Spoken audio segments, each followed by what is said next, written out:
ቤተክርስቲያን እስከ ገዳሙ ነው። አዎ በትክክል በለው።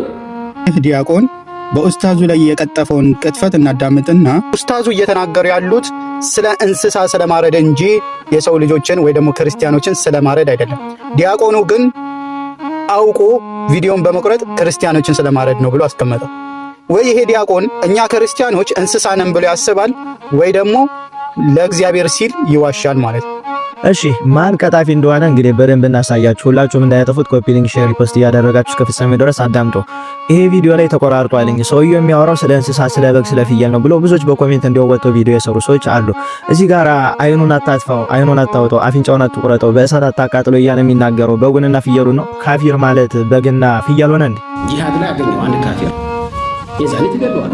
ስትገለው ግን ካፊር ቢሆንም አገዳልን ማሳመር፣ ተምሲል ማድረግ፣ አፍንጫ መቁረጥ፣ አይን መጎልጎል፣ የሆነ ሰውነቱን መቀዳደድ ተከልክሏል። ነብዩ ሰለላሁ ዐለይሂ ወሰለም ከልክሏል። በእሳት ማቃጠል ከልክሏል እንጂ ስለ ሰው መግደል ክርስቲያኖችን ስለ መግደል አይደለም ብላችሁ አወራችሁ። ተቆራርጦ ነው አላችሁ። እንዲሁም በዚህን ሰዓት ክርስቲያኖች በሃይማኖታቸው ምክንያት ተለይተው እየተገደሉ ስለ ጂሃድ ማስተማሩ ስለምን አስፈለገ? ጆሮውን አትቁረጠው፣ አፍንጫውን አትቁረጠው፣ አይኑን አታውጣው፣ ስጋውን አታቃጥለው፣ ግን ዝም ብለህ ግደለው ማለቱ ምን አስፈለገ?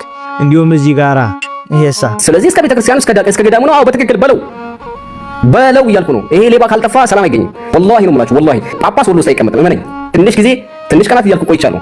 ከዚህ በኋላ ግንባር እንትባላለን ብለ ቆሻሻ ማለት ነው። እኛ እኮ ሞተናል እኮ ፍልስጤም እንደዛ ስትል እኮ ሞተናል። እኛ በህይወት የለንም እኮ በህይወት ያለ መስዋዕት ነው ሙስሊም የለንም። ቤተክርስቲያን እናቃጥላለን። ለዛውም ከፍተኛ የሆነ ታሪክ አለው የሚባል ቤተክርስቲያን እናጋየዋለን። 4 ነጥብ የትም ቦታ ላይ የምናደርገው። በነገራችን ላይ ይሄን ነገር አስረግጬ ነው የምነግራችሁ። መጀመር መቻል አለብን። ለመጀመር ደግሞ ብዙም ነገር አያስፈልግም። መደራጀት ነው። በውስጥ እንዴት እነግራችኋለሁ። ችግር የለውም። በጣም ቀላል ነው። 1 3 4ቱን አለን የሚሉት ሰው ደፋላችሁና ከዛ በኋላ እኔ ነኝ እላችኋለሁ። ይክሰሱ ወንድ ናቸው እና ቤተክርስቲያን ውስጥ ገብቼ እሰግዳለሁ። ማን ነኝ? ይሄ የተጻፈ ነገር ነው። የምትቀይሯቸው መሪ እጉር የሆነውን ቄስን ደፋላለን። ከዛ በኋላ ብቻ እንትቀራለን፣ ታጨበጭባለህ። ሲጀመር እኔ ከዲኔ ከሃይማኖት መቼ ወጥቼ አውቃለሁ? ግባና የድሮ ቪዲዮ ነው። ምድረ ሌባ ቆሻሻ ሙስሊም እንደዚህ ብሏል። ግራኝ አህመድ ምናምን ያለም በሙሉ ገልላለሁ። አዎ ግራኝ አህመድ ሳይሆን ግራኝ መብረቁ ነው የምሆንበት። ጠብቅ። ዓለም ላይ ያለ ሁሉም ሙስሊም ውጭ ያለን ከፈለኩ ረግጣለሁ። እኔ በጣም ጀግና ነኝ። ሄደህ ትከሳለህ። አናት ላይ ነው የምሰባብረው። ይሄ 44 ይሄ የጥንቆላ ቤተክርስቲያንን ማለት ነው። ጠንቋይ። እሺን ተቆራርጦ ነው ይሄሳ። ኦርቶዶክስ እንጨርሳለን በአላህ ፍቃድ። አላሁ አክበር። ጂሃድ እናውጅበት። አላሁ አክበር አለን እስከ ዳር እንነሳበት። የቁም ሬሳ ናቸው። ምንም ይሁን የክርስትናን ሃይማኖት የሚያሸማቅቅ ነገር ከተነገረ አላሁ አክበር እንላለን። ባገኘን አጋጣሚ ትምህርት ቤት ውስጥ የትም እያሸማቀቅናቸው ካፊር ነው እያልነው እያገለልናቸው ሰዎችም እንዲጠላቸው እያደረግናቸው ኖርን። እሺም ተቆራርጦ ነው እንበል። ይሄስ ያለ ጂሃድ ያለ ትግል ነስር የለም። ያለ ጂሃድ ያለ ትግል የኢስላም ዳር ድንበር ሊከበር አይችልም።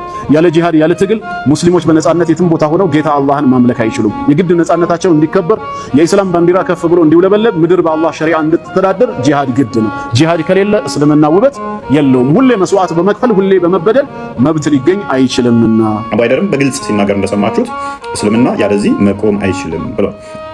ሱራ አልአንፋል ላይ 8ኛው ሱራ ቁጥር 60 ላይ ወይም አያ 60 ላይ እንደዚህ ይላል፣ ለእነርሱ ከማናቸውም ኃይልና ከታጀቡ ፈረሶች የቻላችሁትን ሁሉ በእርሱ ያላህን ጠላትና ጠላታችሁን ሌሎችንም ከእርሱ በቀር ያሉትን የማታውቋቸውን አላህ የሚያውቃቸውን መናፍቃንን የምታሸብሩ ስትሆኑ አዘጋጁላቸው ይላል።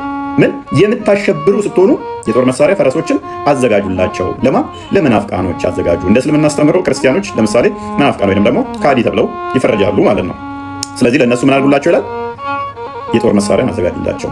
በኮሜንት እየገባችሁ ክርስቲያኖች የሆናችሁ ሰዎች እውነት ነው ምንም አያረጉንም አያርዱንም እነሱ ሰላም ናቸው እያላችሁ ጽፉ የነበራችሁ እንኳን እናንተ ክርስቲያኖችን ይቅርና የራሱን እምነት ተከታይ እንዴት እንደሚያርድ ከራሳቸው መምህራን በደንብ እንስማስት። በሸሪዓ የሚተዳደሩ ሀገራት ላይ ሰው ከእስልምና ከወጣ ይገደላል። ኡስታዝ አዎ ይገደላል። ምንድነው የሚገደለው? ያኛው ምን ሆኖ ነው የወጣው? ይሄ የቆሸሸ ሰው ነው። እስልምናን ተምሮ ከአበቃ በኋላ መልሶ ወደ እምነቱ እንዲመለስ ይጠየቃል። እምቢ ካለ ግን ይገደላል። ቆሸሸ ነው፣ የተበከለ ነው ማለት ነው። ያበደ ውሻ ታውቃለህ? ይገደላል። በሰላም ከኛ ጋር ተከባብሮ መኖር የሚፈልጉ ሙስሊሞች እንዳሉ ይሄ የታወቀ ሀቅ ነው። ሁለተኛው ነገር ግን ጽንፍ ይዘው ክርስቲያኖችን ከኢሳ ጋር ለማጥፋት የተነሱ አሉ። ምስክር ከመምህራኖቻቸው ይኸው። ኢስላም በወንበዴ አይመራም። ሻዕሩሁሙል ከዚብ የዋሃብያ ታርጋው ምንድነው ካልክ መዋሸት ነው በቃ።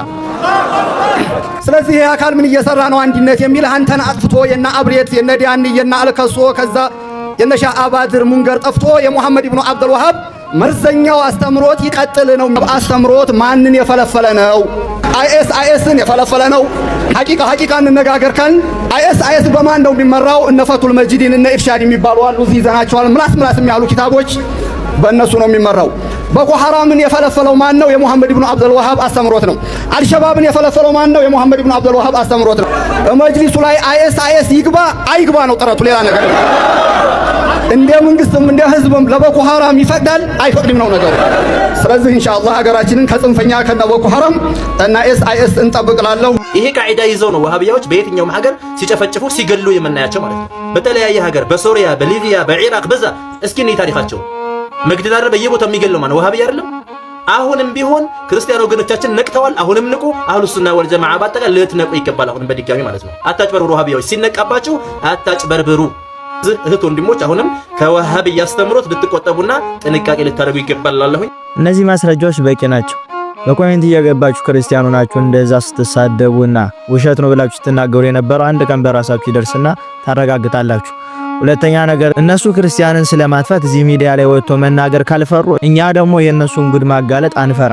በሰላም ተከባብረው መኖር የሚፈልጉ ሙስሊሞች እንዳሉ እናውቃለን። ግን ሊገል ሊያጠፋ ሀገርን ሊያወድም የመጣውን ግን ዝም ብለህ ቁጭ ብለህ አትመልከተው። ንቃ።